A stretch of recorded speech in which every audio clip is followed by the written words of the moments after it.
lugares que visitamos se quedan cosidos en nuestra memoria, igual que las manos que crean, los pasos que damos, las historias que vestimos. En De Flores y Floreros creemos que caminar con alma es también una forma de viajar. Hoy nos acompaña una mujer que ha hecho del turismo una herramienta de transformación, innovación y conexión humana. Ella es Natalia Bayona, directora ejecutiva de Organización Mundial de Turismo. Realmente tiene un gran currículum y una historia muy dilatada, pero sobre todo lo que quiero es darte la bienvenida. Y estás en tu casa, estás en tu hogar y felices de poder contar contigo. Realmente, Natalia, muy bien, no sé por dónde empezar, sobre todo por esta cantidad de logros que tienes en un tiempo relativamente corto con lo joven que eres. ¿Qué significa viajar para ti más allá de la profesionalidad? Paloma, qué gustazo es estar aquí, compartir lo más importante que tiene el turismo y la moda, que es contar, el arte de contar historias. ¿Qué es viajar para mí? Viajar significa soñar, significa cruzar fronteras, significa abrir nuevas puertas, pero sobre todo cuando uno viaja, aprende.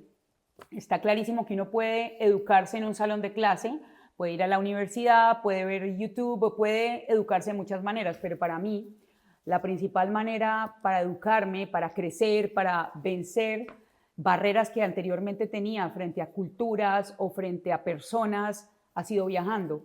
Y hoy que conozco más de 100 países puedo decir que no hay nada más grato que conocer la cultura de cada sector, de cada rincón del planeta, pero sobre todo comprar lo local, entender cuáles son las raíces y lo que hace especial a cada lugar. 100% de acuerdo. Estoy feliz y encantada de que estés con nosotros. Por supuesto, ha sido una bienvenida muy larga, sobre todo por tus grandes méritos y logros, pero eres una mujer tremendamente inspiradora que defiendes claramente el turismo y la moda y la unión entre ellos. O sea que estamos realmente encantados de poder tener esta charla contigo. ¿Tú qué dirías que significa caminar con propósito en tu vida y en el trabajo, Natalia, para ti? El propósito es lo más importante que uno puede tener en la vida. Sin duda alguna, la mezcla de un buen profesional camina si es un buen ser humano. Un buen profesional puede caminar, pero no camina muy rápido si sus valores y su propósito no está claro. El mío ha estado claro desde el principio, por eso me decían Mafalda cuando era niña, que era un dibujo animado argentino muy famoso, porque soñaba con cambiar el mundo y con forjar pasos que permitieran arreglar la situación del mundo. Aunque eso suene soñador, cuando uno tiene un propósito en la vida, está claro a dónde quiere llegar y cada cosa que hace tiene que fijarse con esos valores. Entonces, yo diría que cuando uno camina con propósito es cuando uno tiene una idea clara. En mi caso, cuando yo camino, estoy buscando apostar por lo local, apostar por jóvenes emprendedores, apostar por la educación de la gente, porque todo lo que haga tiene que respirar esas tres cosas, pero sobre todo tiene que respirar también la ética y la transparencia en todo lo que hago. Entonces, para mí, sencillamente es la unión de esas cosas que te hacen auténtico, que te hacen tú, y cuáles son esos no negociables que tú tienes en el día a día, que pase lo que pase, siempre tienen que estar. Para mí son esas tres cosas a nivel laboral. ¿Te ha resultado complejo esos no negociables llevarlos hasta el final? Porque muchas veces es fácil pisar esa línea, ¿no? De alguna manera. Los no negociables siempre están ahí. Es muy difícil decir que no, pero está claro que a medida que he ido creciendo en mi carrera, el no ha estado presente. Hay gente que dice que soy brava. Yo no digo que yo sea brava, yo creo que soy una mujer con mucho carácter. Y para decir no se requiere tener carácter, y los no negociables tienen que estar ahí porque, Paloma, esto me acuerda el mejor consejo que alguien me ha dado en mi vida, que es mi papá. Mi padre, cuando yo era niña, cuando uno cumplía 15 años, en Colombia le solían hacer a uno un fiestón y le regalaban a uno un reloj, y solía ser un muy buen reloj. Mi papá me decía: Natalia, los Rolex van y vienen en la vida, pero cuando uno se muere, lo que es cierto es que el Rolex se hereda. Entonces, el día que yo me muera, el Rolex va para ti, pero lo que es cierto es que lo único que se lleva a la tumba es tu nombre, así que más te vale conservarlo. A eso me refiero con los no negociables. Cuando llega algo, cuando llega una pregunta difícil en el trabajo y uno no sabe qué hacer, lo que tiene que pensar es: esto me va a influir en mi nombre, esto va a influir en que la gente piense bien o mal de mí, porque si la respuesta es que esto puede diluir mi imagen o puede diluir mis valores, claramente es un no negociable y hay que decir, yo esto no lo negocio porque no voy a negociar mi imagen, mi ética, mis valores, mi autenticidad por algo de corto plazo que quizás no merezca la pena. Qué importante es el pozo que dejamos y el pozo que nos han dejado. O sea, si te das cuenta realmente, primero estaba pensando qué importante es el pozo que te dejaron, pero sobre todo esto es algo que has tenido muy claro desde pequeña, sobre todo porque te lo han inculcado. O sea, si no, eso no sería tan sencillo, ¿no?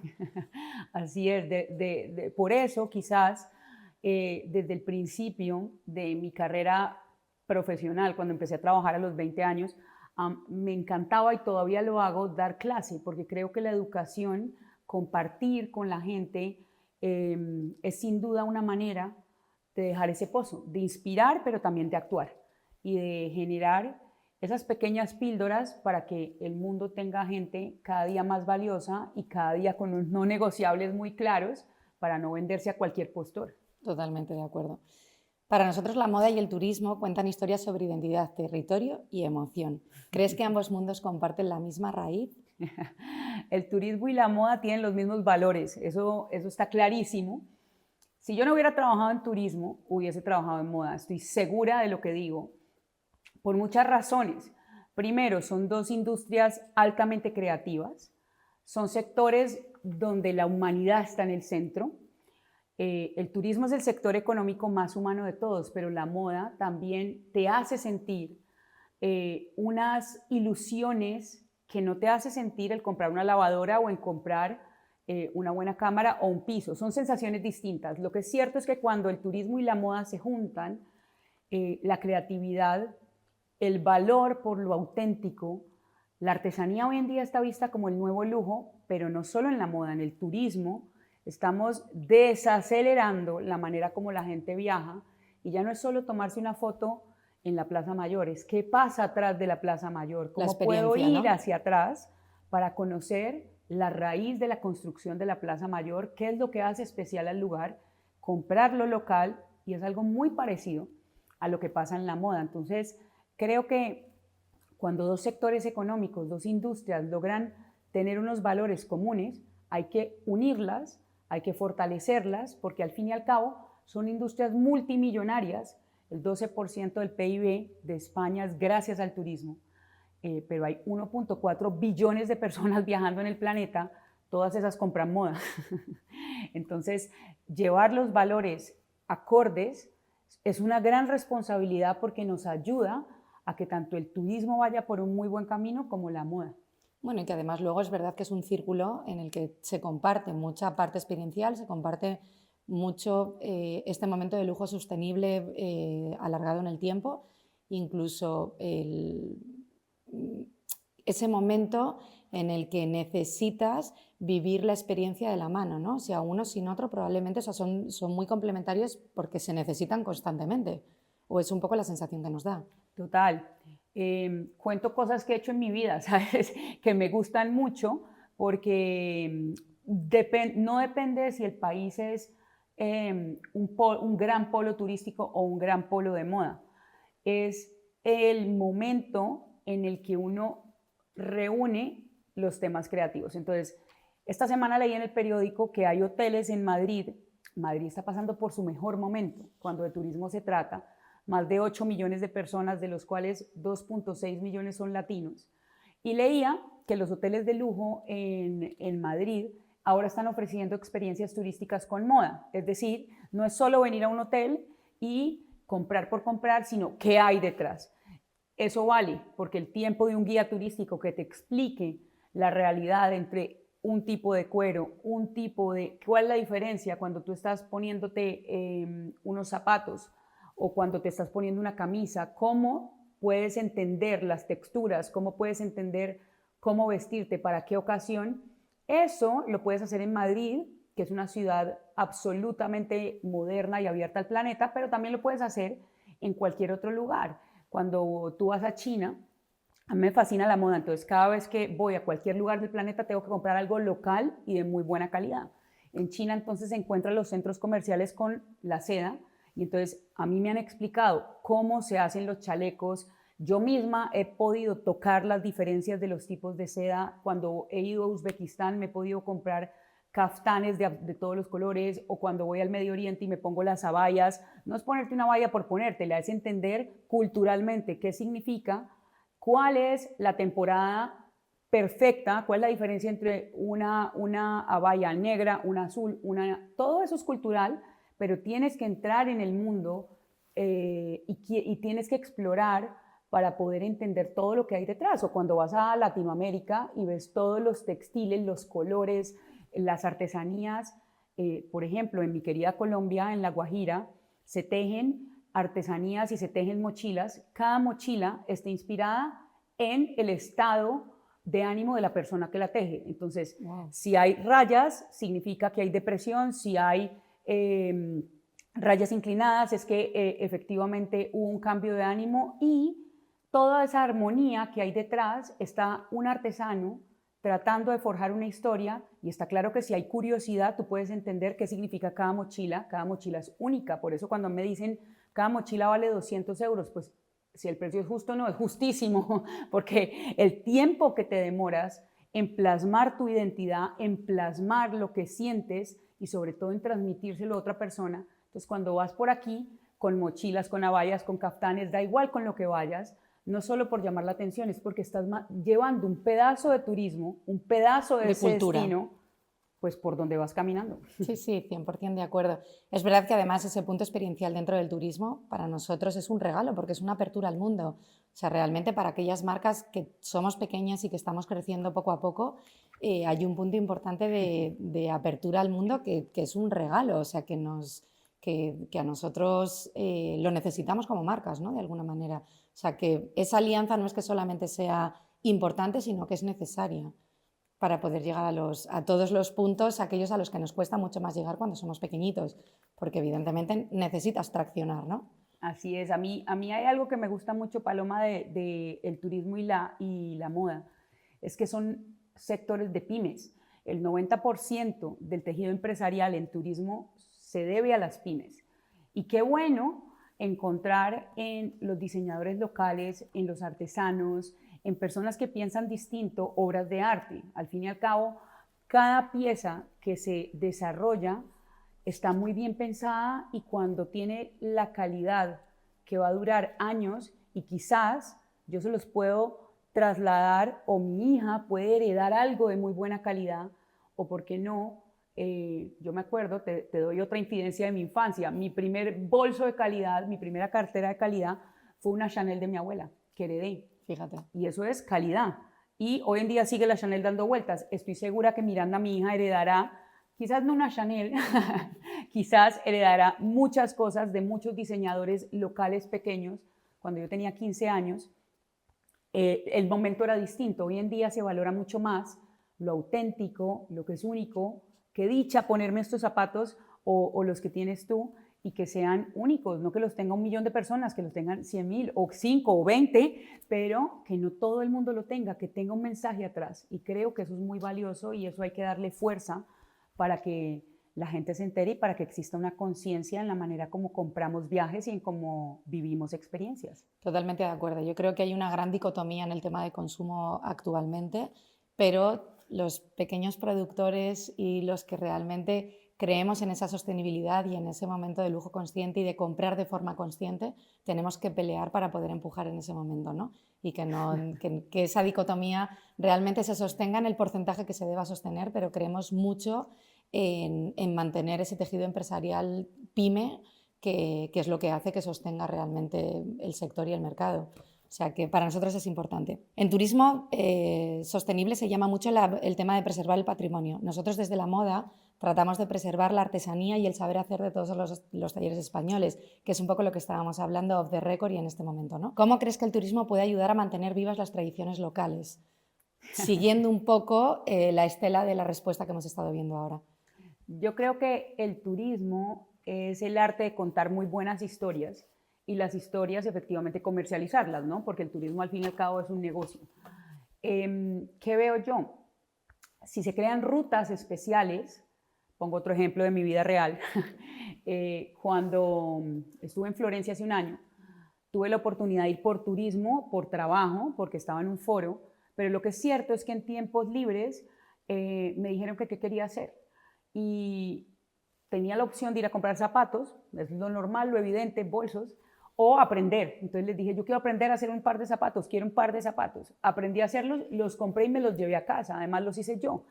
Eso es único, no solamente para mí, sino para las personas que viajan constantemente, las personas que conocen las marcas, sea desde su casa, porque uno empieza a viajar desde el momento en el que prende la tele o está viendo cualquier cosa en el móvil, pero también cuando llegas a un lugar y te cuentan esta historia. Entonces, qué bueno, por ejemplo, hacer la ruta de los diseñadores emergentes por Madrid.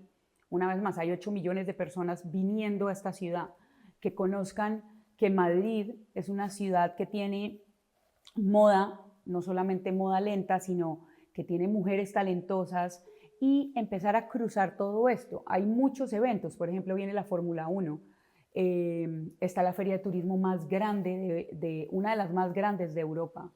Están llegando cada vez más aerolíneas a Madrid. Recientemente se abrió el vuelo a Japón, donde también los japoneses también compran muy bien el estilo. ¿Por qué no empezar a crear rutas artesanales para empezar a conocer, así como están el kilómetro cero en gastronomía, pues lo mismo, en materia de moda, empezar a abrir el espectro a través de los hoteles, a través de las aerolíneas, a través de las agencias de viajes, y contar la base artesanal de todas las tradiciones que tiene España. Otro ejemplo de mi infancia en Santander, Colombia, de donde soy yo, la teja española llega a Colombia gracias a Santander, España. La teja española se sigue haciendo con la tradición de España, manual, ahí. Y ya se están haciendo rutas turísticas para que la gente, los extranjeros, entiendan cómo hacer una teja y hacer la teja, tocar la teja. Lo mismo tiene que pasar con la moda en España. Esos 90 millones de viajeros que vienen a España no pueden llegar solo a las playas y solo a los museos. Tienen que abrir el espectro para entender que aquí hay diseño y hay talento. ¿Te das cuenta? Yo creo que todo llega al mismo punto de partida, que es la sinergia, la alianza, y la alianza no solamente dentro del mismo sector, sino de sectores distintos. O sea, todo vuelve otra vez a circundar en lo mismo, si te das cuenta. O sea, que yo estoy absolutamente de acuerdo contigo. ¿Cuál ha sido el viaje más transformador de tu vida, Natalia? Dificilísima pregunta. Te he puesto en un aprieto. Me has puesto en un aprieto porque cada vez que digo lo que sea, sale mal. Diría, lo más transformador que me ha pasado en la vida, ir al Triángulo en Colombia. Hay un sitio muy especial que es el Triángulo en el norte. Hay 3 regiones que se unen, que es la Sierra Nevada de Santa Marta, la tierra de Carlos Vives para los españoles que conocen Colombia, una Sierra Nevada junto al mar, y el mar tiene agua cristalina y cálida. Está la Guajira, que es la región de mi abuela, y está el Cesar, que es la región de mi abuelo, donde nace el vallenato, que es la música típica colombiana. Eso, durante los veranos, que en Colombia pues no hay estaciones, pero durante vacaciones, siempre tenía que pasar por ese triángulo. ¿Por qué? Porque tenía que visitar a mi abuela, mi abuelo, y además la casa en Santa Marta. Entonces, porque esto es especial, no solo por mi infancia, sino porque aprendí cosas muy curiosas. Desde niña a mí me ha gustado aprender, y ahí viven 3 culturas indígenas absolutamente vivas.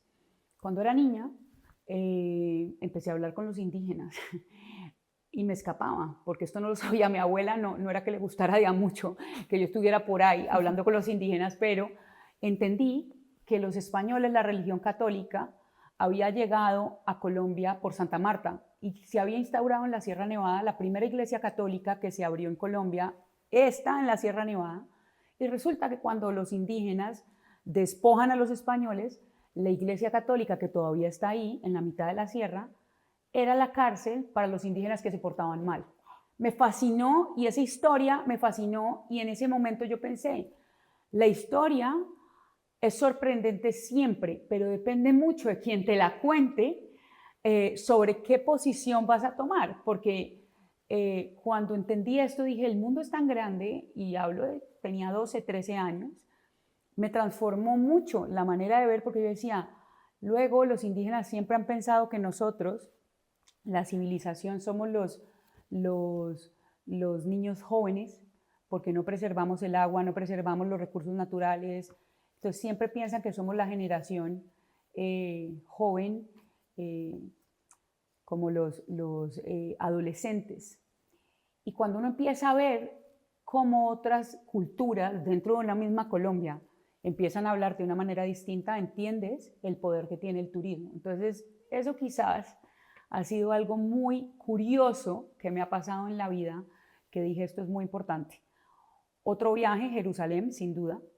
Lo dice todo el mundo, que marca muchísimo, Es ¿verdad? espectacular, porque además volvemos a algo similar. Tienes 3 religiones distintas, tienes la comunidad armenia, la comunidad judía, la comunidad católica, los musulmanes, todos en un mismo sitio, absolutamente pequeño, pero lo que es cierto es que es mágico.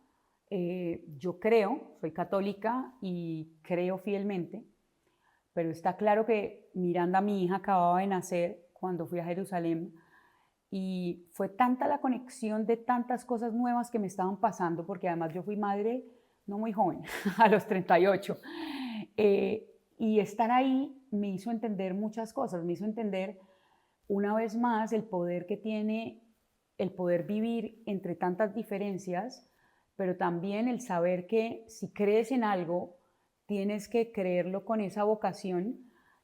Cuando estaba en el río Jordán después, tomé agua y dije, esta agua la voy a llevar para bautizar a Miranda, no por nada distinto a que todo esto me suena especial, porque es lo que aprendí en el colegio y fue para lo cual me educaron, pero soy una bendecida, pensaba, porque cuánta gente pasa por el río Jordán y bendice a su hijo con agua del río Jordán. Yo dije, estos son regalos de Dios, y ahí siempre lo cuento, se lo cuento a mis amigos los musulmanes, a mis amigos los judíos, a mis amigos los católicos, porque siento que es una bendición haber podido pasar por ahí 15 días antes de que una guerra estallara. Entonces, creo que han sido 2 momentos en mi vida que me han marcado mucho para ser una mejor persona, quizás.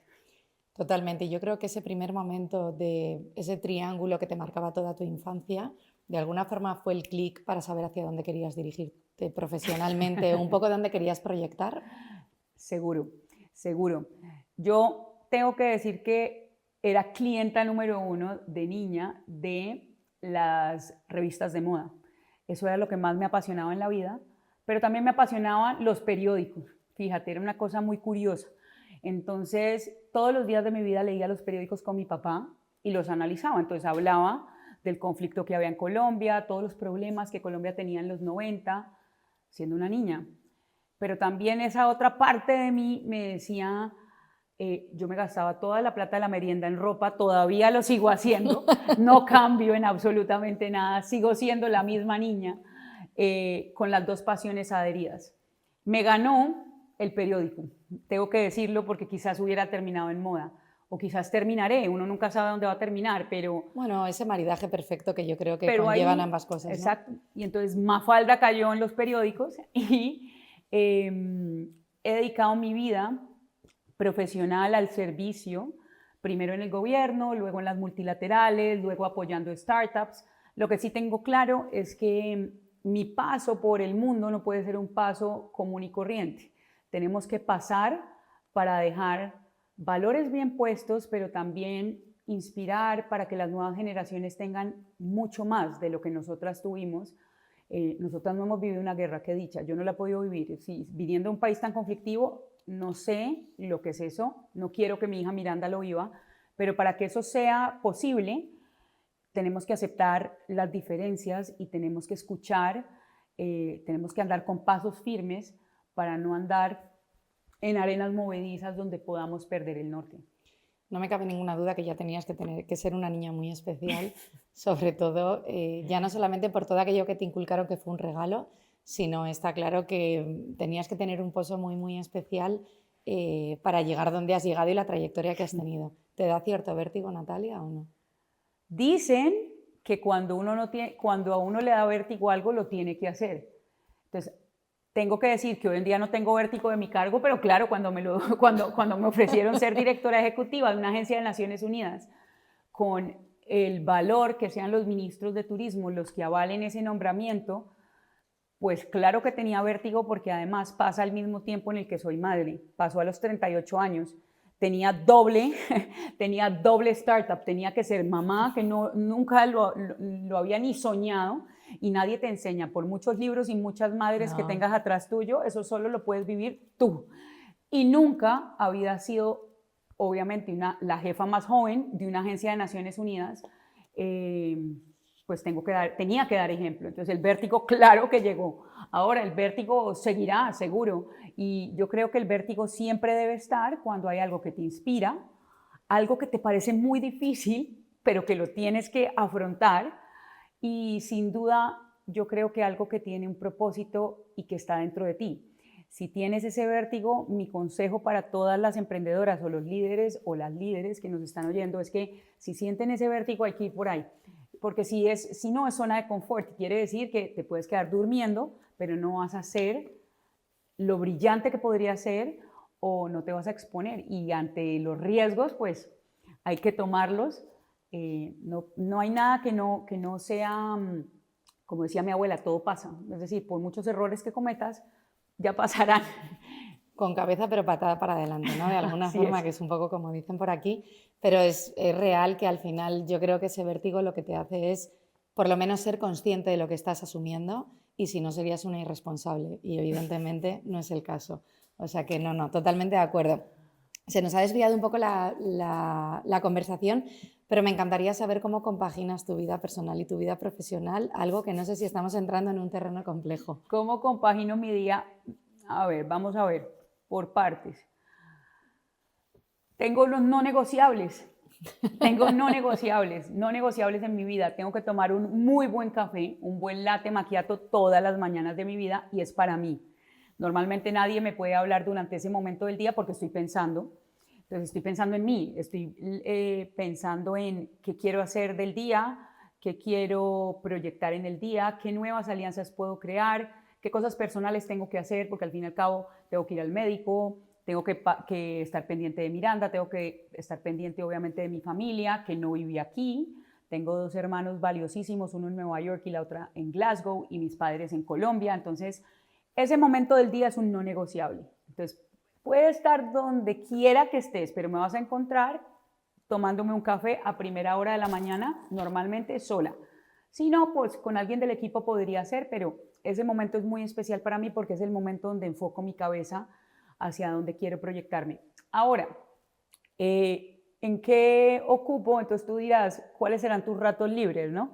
Los ratos libres pueden ser en un avión, los ratos libres pueden ser descansando en mi casa. Cuando estoy con Miranda, mi hija, estoy con Miranda, mi hija. Me fascina su energía, me fascina estar con ella. Fíjate, creo que puede llegar a ser una gran fashionista porque le fascina estar conmigo comprando cosas. Tiene 2 años y medio, pero le fascina ir de tiendas. Entonces me la llevo, pero también estoy jugando con ella todo el tiempo y cuando estoy con ella intento no estar pensando en otra cosa. Haces muy bien. Si es una hora, pero hay que estar 1 hora todo el tiempo porque mi trabajo es muy exigente, sobre todo tengo que estar viajando mucho. Entonces, las pocas veces o los pocos momentos donde estoy en Madrid, como en esta semana, que es una bendición, una semana entera en Madrid, tiene que ser para generar un balance. Luego, mi trabajo me parece mi hobby, ¿sabes? Es como divertidísimo. Yo me divierto mucho en mi trabajo porque no lo veo como la gente muchas veces dice que pereza irse a trabajar. Yo amo lo que hago y he amado lo que he hecho siempre a pesar de la burocracia, a pesar de los problemas, a pesar de tener que lidiar con historias que no me gustaría lidiar con, hacen parte de los gajes del oficio, como digo yo, y por eso hoy estoy trabajando, pero me estoy divirtiendo. Entonces, me gusta siempre estar haciendo proyectos que tengan un impacto, conocer gente que sea valiosa, que me enseñe, que me inspire, compartir con los demás, porque de esa manera el tiempo no solo se te pasa muy rápido, sino vas creando sinergias y alianzas que quizás estando en un escritorio te vas a demorar toda la vida si es que logras salir de ahí. Entonces, eso es muy importante y entender que cuando estás trabajando tienes que estar obvio en tu sitio, pero te tienes que estar divirtiendo también. No puedes estar siempre enclosetado en un formato en el que la gente te ve lejano, sino todo lo contrario. El problema de las instituciones es que no son cercanas. Entonces, yo creo que ahí compagino muy bien todo, la mezcla entre mis hobbies, ser mamá, ser esposa y también ser una buena líder. Entonces, creo que cada cosa en su momento, y si todo se respeta, a veces hay desbalances, pero hay que saber frenar y decir, aquí no estoy balanceando bien esto, es momento de un balance. Es cuestión de entender tu trabajo como tu proyecto de vida, ¿no? Y dentro de ese proyecto de vida entra en un saco y tienes que balancear todo con un sentido en el que todo el mundo se sienta cómodo y con la generosidad de tu casa que entienda perfectamente dónde está su papel y dónde está el tuyo. O sea, yo creo que esa parte es importantísima, si no me equivoco. Total, Tomás, mi esposo, es altamente generoso, no porque yo lo diga, la gente que lo conoce lo ve, porque aquí hay un cambio de roles interesante. Tomás es mamá, Tomás es, como yo tengo que viajar tanto, Tomás es el que tiene que estar 24/7 pendiente de Miranda, su pediatra, y eso no es fácil de entender. Totalmente. Salvo que tú tengas una madurez para entender aquí hay un cambio de roles. No está mal que Natalia esté viajando todo el tiempo, siendo líder y queriendo brillar en su carrera. Tampoco está mal cuando Natalia vuelve y cambia de rol y se queda en su casa estando con Miranda. Si eso se entiende y si hay generosidad de parte y parte, no tiene por qué fallar. Además, me da tranquilidad que mi hija está en las mejores manos cuando yo estoy en un avión. Sin duda es el mejor partner que puedes tener. O sea, que no hay Eso ningún creo. Claro, sí. No hay ningún tipo de duda. Me gustaría hablar contigo de una pequeña curiosidad, Natalia. Si tus zapatos hablaran después de un viaje, ¿qué historias crees que contarían? Pobres zapatos. Los zapatos no se callarían porque un viaje mío es cosa seria, ¿sabes? Paloma, una experiencia de mis viajes. Yo soy una persona muy activa y me encanta conocer sitios distintos. No me gusta que me formateen. Soy muy organizada, pero me gusta conocer sitios nuevos. Entonces tengo en mi agenda, por decirlo así, tengo 3 puntos. El primero es qué voy a ir a hacer, ¿no? Entonces, lo primero que los zapatos contarían es a cuántos ministros conociste, a cuántos empresarios del turismo conociste, con cuántos periodistas te reuniste, qué alianzas estratégicas sacaste para que el turismo sea una vía de desarrollo de ese país. Pero luego los zapatos dirían, bueno, también es cierto que después de trabajar me escapé y me fui a los sitios de los diseñadores emergentes. Y me fui de paseo y ahí alguien me contó seguro una historia. Entonces puede haber una mujer talentosísima que está inspirada en un lugar de su ciudad o es una persona que vio en algún viaje o en alguna vivencia algo para emprender. Y luego, aparte de ir y comprar moda local, que sí o sí va a ser parte, entonces los zapatos seguramente serían de ese lugar, Parte de ello, tal forman cual. parte de ello. Ya luego, para cerrar, entonces lo siguiente que contarían mis zapatos sería qué te llevas de ese lugar, qué lo hace especial y qué viste en la arquitectura, qué viste en la gente. Me fascina ir a los supermercados porque los supermercados hablan de la cultura. Entonces, me fascina ver, me fascina el yogur, entonces ver qué tipo de yogures venden, porque así vas viendo los tratados de libre comercio que hay, cuánto vale lo mismo si lo tuviera en mi casa en Madrid, qué nuevos favores puedo, y sobre todo cómo se comporta la gente en un supermercado, y eso es clarísimo que te muestra el patrón de comportamiento de una cultura. Entonces, también contaría que fui a unos cuantos supermercados.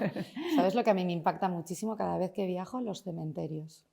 Creo que hablan tanto de la cultura del país. Sí. O sea, evidentemente es tétrico, ¿no? De alguna forma y suena un poco, pero creo que hablan muchísimo de la cultura del país, de cómo respetan, hacia dónde lo llevan, Correcto. Evidentemente siempre basado en un punto religioso y hacia dónde quieran ir, ¿no? Pero creo que hablan mucho e incluso del pasado de ese propio país, ¿no? De la conservación, o sea, que a mí es algo que me impacta. No siempre tengo la oportunidad de hacerlo, evidentemente, pero es algo que me impacta, pero muy curioso el tema del supermercado, me ha encantado. me ha gustado mucho. En el turismo y en la moda las mujeres estamos liderando nuevas formas de hacer las cosas y de crecer. ¿Qué significa para ti ser una líder femenina en un sector tan global y exigente como es el turismo? Yo creo que el turismo tiene unos valores muy claros con respecto a la humanidad. En tiempos donde la tecnología va tan rápido, el turismo sin duda siempre ha sido un gran aliado, pero está claro que cuando uno tiene la oportunidad de liderar algo en el turismo, es especial, porque el turismo le habla a la gente. Y sobre todo, lo que yo encuentro especial en el turismo es que puedes impactar muchas voces. En el turismo, cuando tú mueves y promocionas un destino o cuando promocionas una experiencia nueva, no solamente es el gran tour operador o el gran dueño de la aviación el que gana, ganan todos. Entonces, cuando tú, y esto lo cuento con mi experiencia en Colombia, que no es distinta a la de España, cuando Colombia era un país poco viable para el turismo, a mí me dieron la tarea de ayudar, de hacer parte de un equipo para crear la primera marca país de Colombia. Y está claro que en su momento, pues era algo imposible, era lo imposible posible, que fue lo que le pasó en su momento a País Vasco y a muchos países, porque a Sudáfrica le ha pasado, a Irlanda, etc.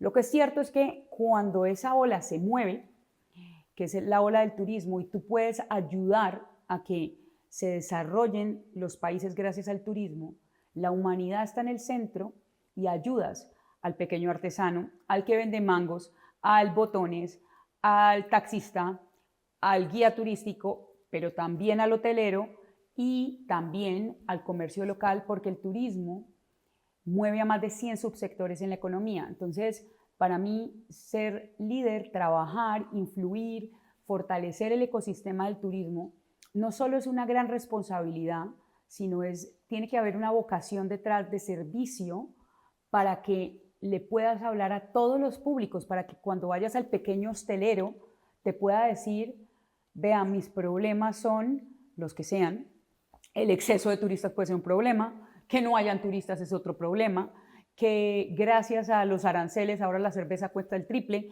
Hay muchos problemas que son que una guerra hace que los combustibles sean más caros, entonces ahora todo es más caro. El saber entender al otro es muy importante en el liderazgo en el turismo, porque cada decisión que tomas sí o sí va a afectar algún eslabón de la cadena económica. Entonces, eso es una gran responsabilidad y hay que verlo siempre con mucha ilusión, con ganas, para poder ayudar, para poder apostar por todo ese desarrollo que hay detrás de un evento o que hay detrás de un viaje. Fíjate, una luna de miel, que es turismo. Imagínate que salga mal. Claro. La importancia de la seguridad, la importancia de la confianza, son valores que para ti desde niña te los han inculcado y a mí seguro también. Entonces, es esa mezcla de cómo a través de la humanidad logras desarrollar una economía y eso es valiosísimo. 100%. O sea, me encanta el que seamos capaces de aterrizarlo a esos niveles, que yo creo que es importantísimo, sobre todo porque te da una visión 360 enorme y luego no somos conscientes de todo lo que mueve el turismo, cuál es la maquinaria que hay detrás del turismo. Tú al final cuando piensas en turismo hay muchos tipos y muchas formas de hacer turismo, ¿no? Pero yo creo que hay un punto importante en el que tú estás pensando en la belleza del lugar, en viajar, en comer bien, en caminar tranquilamente por sus calles, pero no piensas en todo el engranaje que necesitas por detrás y que al final tienes que estar muy en contacto con muchas grandes instituciones para que todo funcione. Así es, así es. Mejor dicho, podemos hacer un switch. Ahora yo puedo estar trabajando en moda y tú puedes trabajar en turismo. Y así podemos hacer de este mundo un mundo mejor, pero es así. Es un mundo de pymes, es un mundo de muchos actores, pero sobre todo cada persona es un mundo. Entonces, entender que le estoy vendiendo un paquete o una experiencia turística a una persona no tiene nada que ver con la que viene después o con la que viene después, y esos valores, esa sensibilidad humana en tiempos de inteligencia artificial ganan valor, porque claramente entre más empático seas, tienes más puntos a favor. No, totalmente de acuerdo. Natalia, tú inspiras a muchísimas mujeres que sueñan con emprender y yo así lo siento porque a mí me ha pasado, con crear algo propio desde lo que aman, ¿no? ¿Qué consejo les daría a una mujer que quiera construir su camino con alma? Mi consejo es, número 1, una hojita, una hoja. Yo soy muy manual, me gusta escribir. Entonces, cuando uno tiene sueños, es muy importante escribirlos, porque esos sueños uno vuelve y los saca, y en los momentos más complejos emprender no es fácil. A mí me ha tocado emprender desde lo público. Estoy segura que algún día pasaré al sector privado a emprender yo vengo de una familia de emprendedores, mi papá y mi mamá, los dos son emprendedores, y creo que el consejo más valioso es, primero, hacer lo que hagas, da igual, pero que sea una pasión adherida a algo que te ilusione y que te quieras, que no importen las horas del día, con tal de sacar adelante algo, porque si tú tienes esa pasión o si estás absolutamente enamorada de ese sueño, sale porque sale. A mí me ha tocado crear casi todos los cargos que he tenido durante mi vida. Han sido creo que 2 cargos. De todo, de 20 años de trabajo, solo 2 no los he creado. Los he transformado. El resto todos me ha tocado, empiece, ¿sabes? Y me han dicho empiece y empiece en el sector público. Entonces cree un departamento entero, Y un punto de emprendimiento importantísimo desde ahí. Y de entender que en mi caso, la burocracia pública, el poder entender quién es quién para la toma de decisiones, todo esto no es posible porque te vas a encontrar con muchos obstáculos como los emprendedores del sector privado, pero lo importante es, pueden haber 100 obstáculos, pero si mi sueño es más poderoso que los obstáculos, los sacas porque los sacas, la tenacidad, el orden, y por eso la hojita, porque si la hojita dice qué quieres hacer, a dónde quieres llegar, y después es el cómo, que poco a poco la ruta se va, tú la puedes ir llevando recta, crees que vas recto, pero después te toca unas cuantas curvas en el camino, seguro lo logras tener. Lo importante entonces es tener ese foco, tener muy claro el foco, qué es lo que quieres. Yo tenía muy claro en mi vida y eso lo he escrito. Y la hojita, desde los 14 años había escrito que yo quería llegar a lo más alto de la ONU, ayudar a fortalecer la imagen de Colombia. Lo logré porque había una hojita, es decir, hay un foco. Segundo, ¿haciendo qué? Porque la ONU y Naciones Unidas es enorme, entonces ¿haciendo qué en la ONU? Porque la ONU es gigante, entonces no puedo decir la ONU. Entonces tenía que decir, ok, ¿qué es lo que me gusta? Turismo, moda, tecnología, servicios, comunicación, ok. Y dentro de eso, haciendo ¿qué? Entonces, jóvenes, mujeres, emprendedores, innovación, educación, y aquí estoy. Entonces, creo que no importan los obstáculos, porque siempre te van a decir lo mismo, te vas a quebrar, no hay nada mejor que ser funcionario, no hay nada mejor que ser empleado, ahí está la paguita y el subsidio, ser autónomo es dificilísimo, todo es difícil en la vida dependiendo de cómo lo veas, pero también en el momento tuyo de brillo, es tu emprendimiento, son tus tareas las que te van a hacer gozarte, porque son tus sueños al fin y al cabo. Entonces yo creo que todo el que quiera emprender, claro que lo tiene más difícil, mucho más difícil que un empleado al uso, pero es cierto que los sueños del que emprende son diametralmente más poderosos porque son los sueños personales. Y yo creo que en eso hay que creer fielmente y hay que arrancar con poco capital o con mucho, porque al fin y al cabo el capital está, pero el talento no. Totalmente de acuerdo. Yo siempre digo que hay un punto importantísimo en el que lo que tienes que hacer es buscar tu habilidad y desarrollarla. Y dentro de ese punto de desarrollo volvemos un poco a tu proyecto de vida, ¿no? Tu emprendimiento tiene que ser parte de tu proyecto de vida y le tienes que dedicar mucho tiempo, incansable y mucho sentido común. Y a partir de ahí las cosas van saliendo. Es un poco como yo veo el punto de emprendimiento, ¿no? Y evidentemente no perdiendo tu foco y desarrollando y claramente sabiendo cuál es tu objetivo. Aunque es cierto que muchas veces cuando te pones unas metas a corto plazo puedes frustrarte, con lo cual tampoco es una cuestión de poner tiempo, simplemente metas, pero no en plazos, o así es como lo veo yo. 100%, 100%. Pueden llegar las cosas en un día o en 5, pero hay gente que dice, los grandes líderes del mundo dicen que la paciencia es quizás el valor fundamental. Steve Jobs no creó el iPhone de un día para otro, y la mayor parte de los líderes que pasan por una empresa o pasan por un emprendimiento propio tienen que haberse caído muchas veces, y esa cultura del fracaso tiene que verse como positiva, como qué bueno que intentó, pero sobre todo volvió atrás y luego aprendió y subió y creció, y eso es valiosísimo y es lo que nosotros tenemos que fortalecer, el poder arriesgar, el poder aprender y el poder seguir creciendo, tardemos un día o tardemos 3 siglos. Desgraciadamente en España eso es complejo. O sea, yo estoy totalmente de acuerdo contigo, pero esto daría para otro podcast. En España es complejo, ¿no? Ese punto. Es verdad que a mí me parece valiosísimo, sobre todo porque si yo volviese atrás sabiendo lo que sabes ahora, pues lógicamente tu camino sería otro, ¿no? Entonces yo considero que cuando fracasas, no es un fracaso, es un aprendizaje importantísimo, sobre todo para saber cómo vas a afrontar el futuro. O sea que estoy absolutamente de acuerdo contigo y reconozco que serías una gran emprendedora porque tienes los tips perfectos para poder hacerlo. Me gustaría saber, Natalia, ¿cuánto tiempo viajas al año? ¿Lo tienes contabilizado? Sí, sí, y no es tan bonito cuando la gente, yo soy una gran embajadora de los viajes y del turismo, pero es cierto que países, puedo ir a 30 países al año, repitiendo muchas veces los países, es decir, no es que vaya a Colombia una vez, el año pasado rompí récord, fui 10 veces a Colombia. Este año, vamos a ver, este año por donde hemos dado vueltas por todo el planeta, he ido a Guatemala, a Honduras, a Panamá, a República Dominicana, a Colombia, Brasil, Argentina, solo estoy hablando de América, luego Portugal, España, Marruecos, Francia, estoy pensando, Azerbaiyán, Qatar.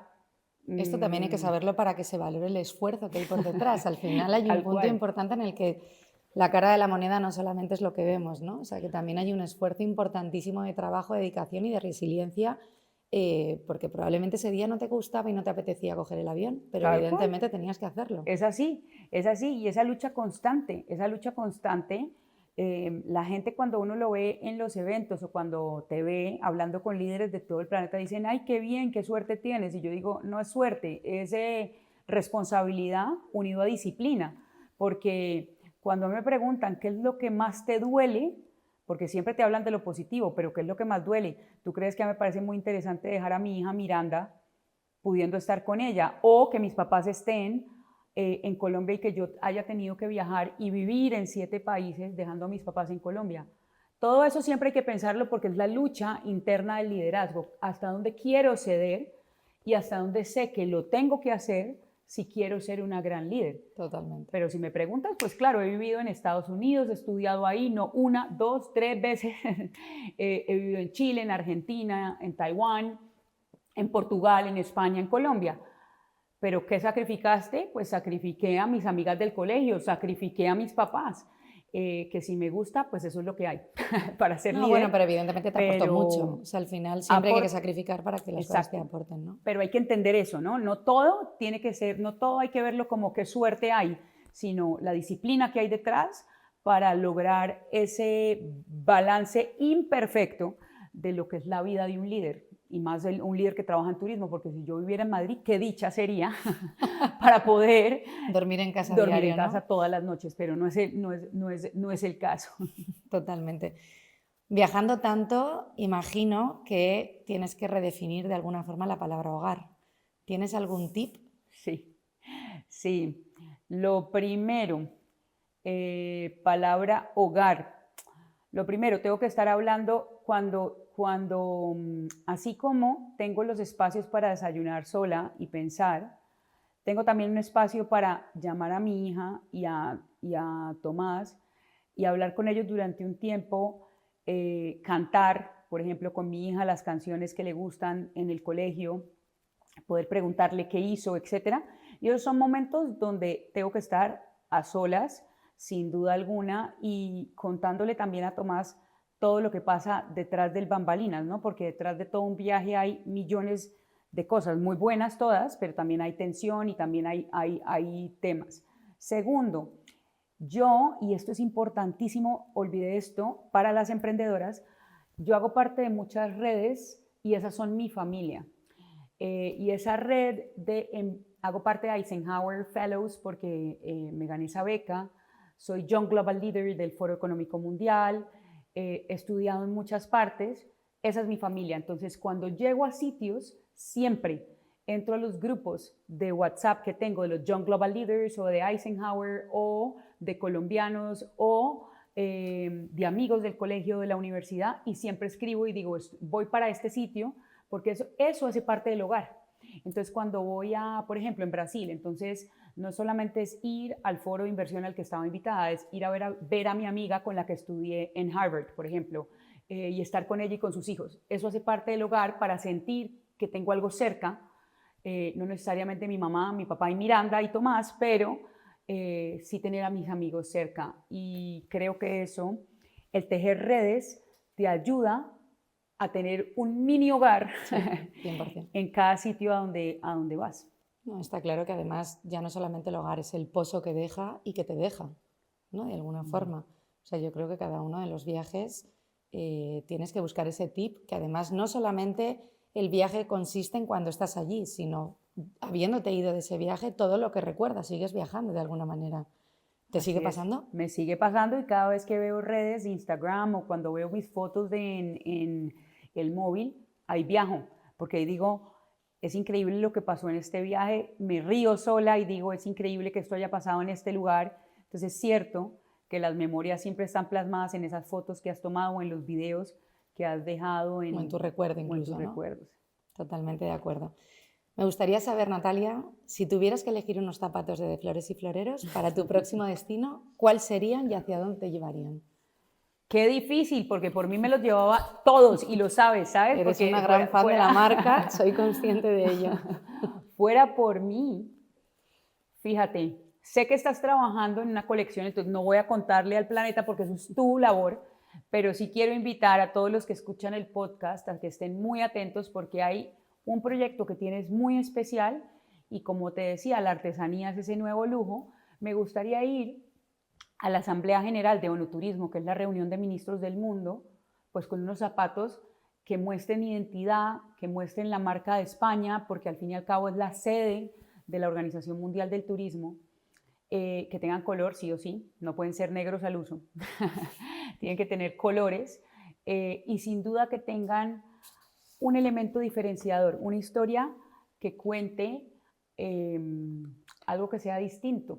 Entonces creo que tiene, entonces los componentes serían color, sin duda, colores, tienen que haber colores por ahí. Artesanía. 2, artesanía. Y 3, que efectivamente tengan un toque especial, que lo hagan, que digan, Natalia tiene algo muy distinto hoy. Y eso es importante porque muchas veces, ¿sabes qué me pasa, Paloma? Mucha gente me saluda, pero no me pregunta por turismo, me pregunta por lo que llevo puesto. Entonces, cada día me vuelvo más exigente conmigo misma sobre eso porque digo, si ya están viendo en mí que llevo los valores de la artesanía, pues tengo que llevarlos muy buen puestos. Entonces creo que próximamente me verán con unos zapatos muy coloridos dando vueltas por Arabia Saudita. Gracias por tu generosidad. La verdad se me ha puesto la piel de gallina y me ha subido como un no sé qué. Desgraciadamente estamos llegando un poco al final y me encantaría continuar hablando contigo horas y horas y horas, pero bueno, un poco por cerrar, ¿qué legado te gustaría dejar en el turismo y en la forma en la que viajamos? Sobre todo, ¿qué proyectas y dónde te ves? El legado que le quiero dejar al turismo, la educación, sin duda alguna. Para mí es el problema principal del turismo, es el reto principal. El turismo es el gran empleador de jóvenes en el planeta, pero 50% de los jóvenes que trabajan en turismo solo tienen educación secundaria. El turismo es el sector económico que mayor potencial tiene en el desarrollo de las humanidades, pero está claro que sin educación no va a ir a ningún lado. Entonces yo quisiera ser recordada como esa persona joven que ayudó a abrir oportunidades para que gente pudiera estudiar y en eso ando, ¿no? Todos los días de mi vida estoy haciendo algo que tiene que ver con educación, con programas de becas, con ayudar a gente que no puede estudiar para que pueda hacer su carrera en turismo. Y donde me veo, siempre me veré sirviendo, es decir, sirviéndole a los demás en algún proyecto que tenga. Industrias creativas, sí o sí, porque no me verás en un sitio que sea muy acartonado, aunque me toca en los gobiernos. Es cierto que la gente los ve muy lejanos, pero también es cierto que hay líderes absolutamente creativos.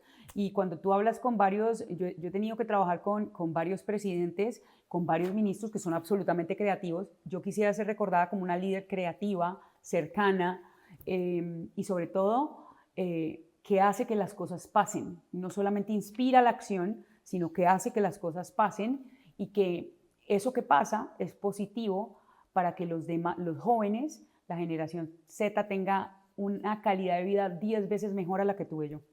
Totalmente. Creo que te has definido muy bien, pero te ha faltado la generosidad.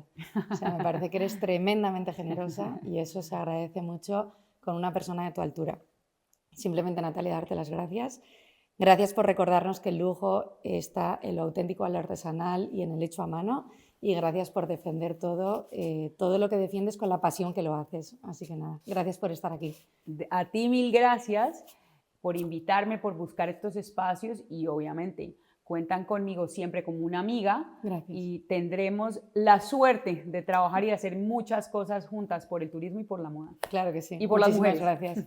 Claro que sí. 1000 gracias. Gracias, Natalia. A ti.